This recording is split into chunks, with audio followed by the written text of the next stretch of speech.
Hello, today is Monday, November 3rd.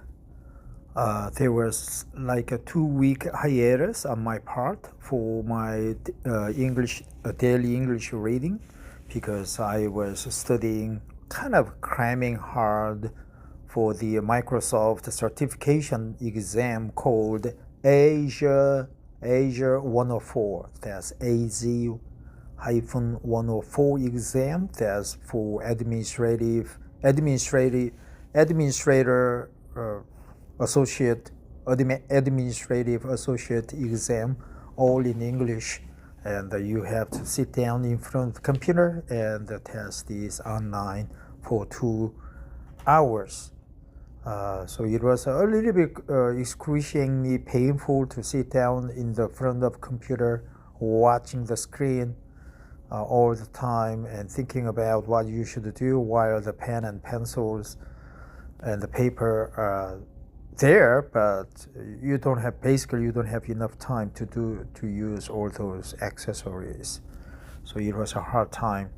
I failed. I got 648 points out of 1,000.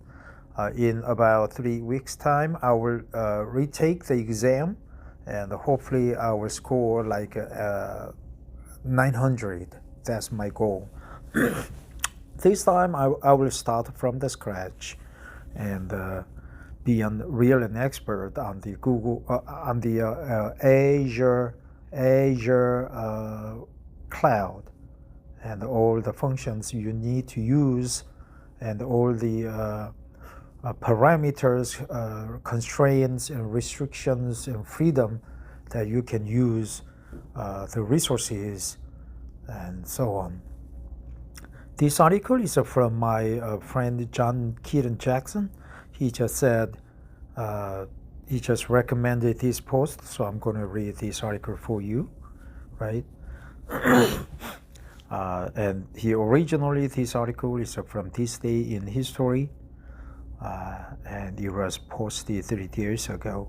Before Peter Rabbit, that's name, she was a scientist documenting fungi with microscopic precision. They rejected her paper because she was a woman, so she became immoral instead. 1890s, the English countryside.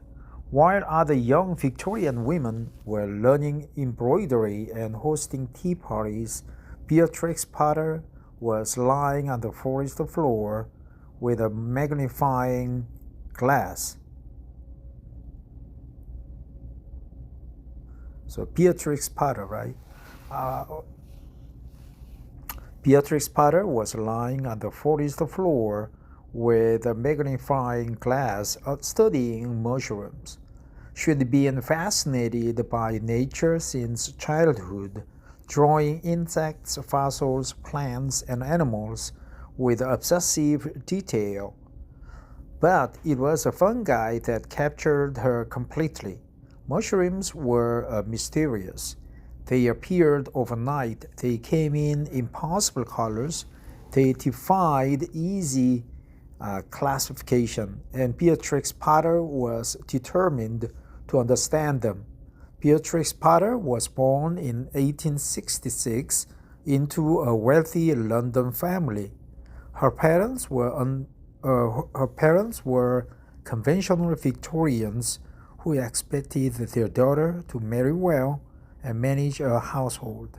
But Beatrix had other plans.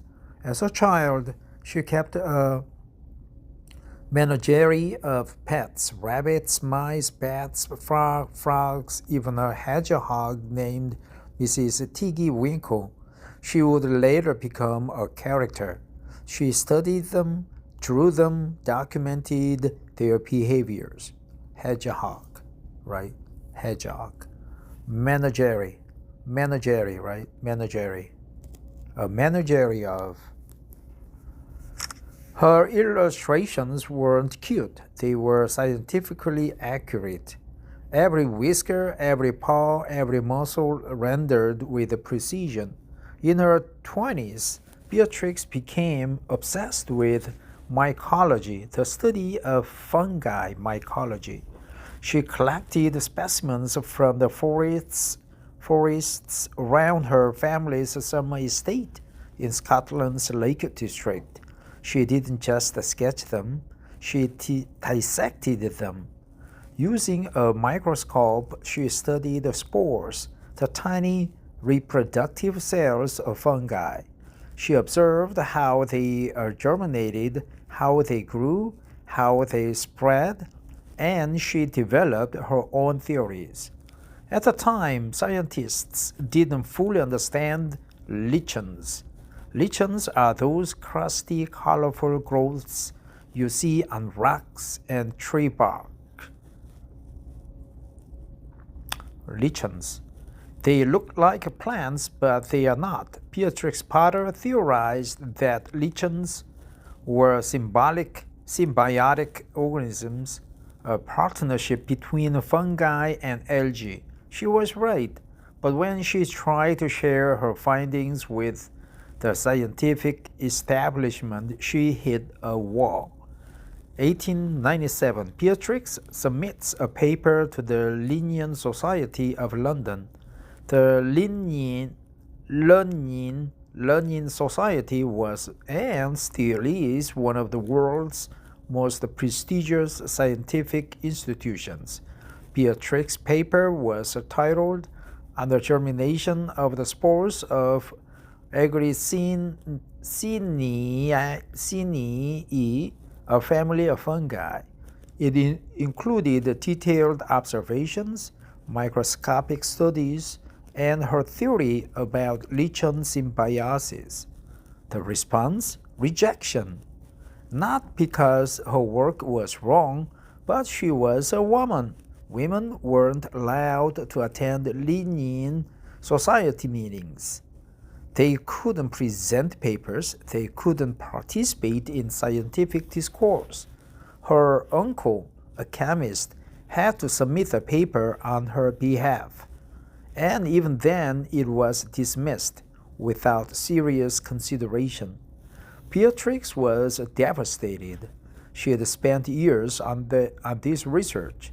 She had made genuine scientific contributions, but the doors of Victorian science were locked, and she didn't have the key. She could have given up. Many women did, but Beatrix Potter refused to disappear. If science couldn't let her in, she would find another way to be heard. She had been writing illustrated letters to children for years, charming little stories featuring her pet rabbits and mice. One of those letters, written in 1893 to a sick child, featured a rabbit named Peter. In 1901, she decided to turn it into a book. Publishers rejected it. Too unconventional, too small, too strange. So Beatrix published it herself. The Tale of Peter Rabbit, 1902, was an instant success. Children loved it. Parents loved it. Within a year, major publishers were begging for more. Right, Peter Rabbit. Over the next decade, Beatrix wrote and illustrated 23 books. Peter Rabbit, Benjamin Bunny, Jemima Poodle Duck, Mrs. Tiggy Winkle, Squirrel Nutkin.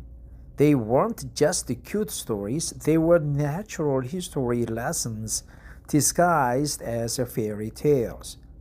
Every animal was drawn with anatomical accuracy. Every plant was a real species. Every habitat was observed from life. Beatrix Potter brought her scientific training to children's literature, and it made her books timeless. But she never forgot her scientific work. She continued studying fungi privately. She donated her specimens to museums. She corresponded with mycologists. Mycology, right? The study of fungi. Mycologists. And slowly, quietly, some scientists began to recognize her contributions. Her illustrations were too accurate to ignore. Her observations were detailed to dismiss. By her 40s, Beatrix Potter had become wealthy from her books. She used that money to buy land, thousands of acres in England's Lake District. But she didn't build a mansion. She became a farmer and conservationist. She raised sheep, managed forests, protected habitats.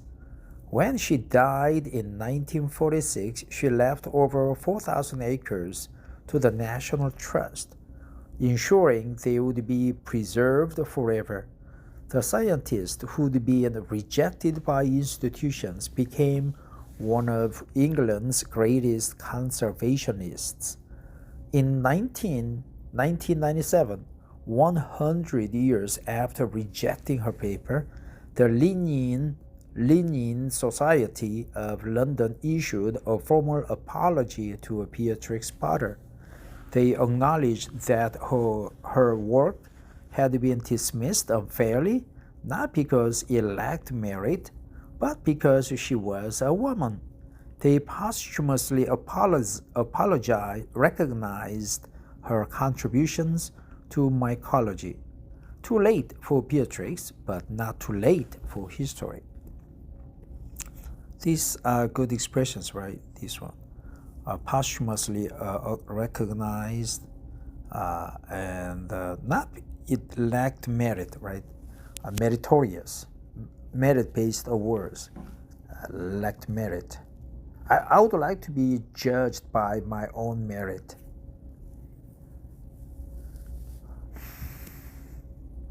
Today, Beatrix Potter's scientific illustrations are in museum collections.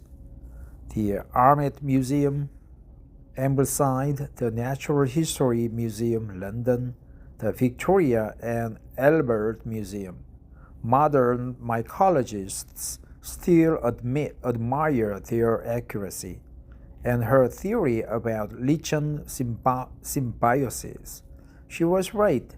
Scientists eventually confirmed that lichens are indeed partnerships between fungi and algae, or cyanobacteria. Beatrix Potter figured it out in the 1890s, decades before the scientific establishment accepted it. So who was Beatrix Potter? A children's author? Yes. A scientist? Also yes. A naturalist, illustrator, farmer, and conservationist? All of the above. But most importantly, a woman who refused to be silenced. When Victorian science said women can't be scientists, she became one anyway, alone, self-taught, meticulous. When they rejected her paper, she didn't rage or quit. She pivoted. She swiveled around, right? She turned around 80. She took her observation skills, her love of nature, her artistic precision, and she built a different legacy. One that would reach millions of children, one that would endure for over a century. Beatrix Potter didn't get to be a proper scientist in her lifetime, but she became something better, unforgettable, right? Her books have sold over 250 million copies. Her illustrations hang in museums. Her conservation work protects England's landscape, and her scientific contributions, dismissed in 1897, are now recognized and respected. The Linnean Society apologized, but Beatrix Potter had already won. Because when the world told her no, she didn't stop. She just found another door. Beatrix Potter, mycologist, illustrator, author, conservationist, the scientist who was silenced and became immoral anyway. Thank goodness I was never sent to school. It would have rubbed off some of the originality. Beatrix Potter.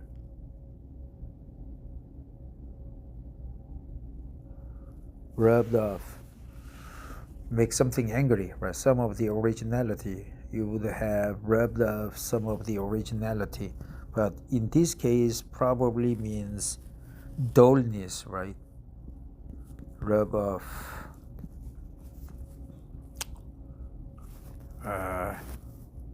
Rub off.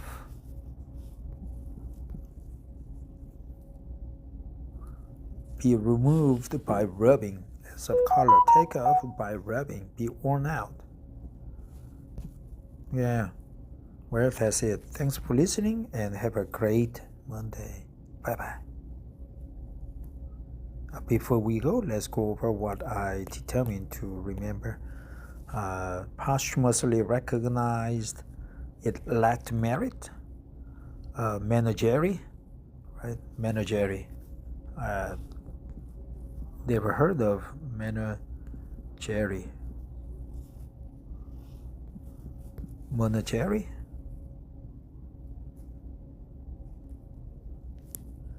Menagerie.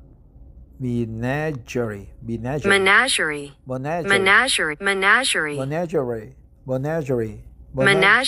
Menagerie. Menagerie. Menagerie. Menagerie. Zoo. Collection of strange and exotic animals. Animals exhibit diverse combination of things. Menagerie. Menagerie. Menagerie. Menagerie. Menagerie. Menagerie. Menagerie. Menagerie. Menagerie. Menagerie. Menagerie. Menagerie. Ink. Menagerie. Menagerie. Menagerie. Menagerie. Menagerie. Menagerie. Menagerie. Thanks for listening and have a great Monday. Bye-bye.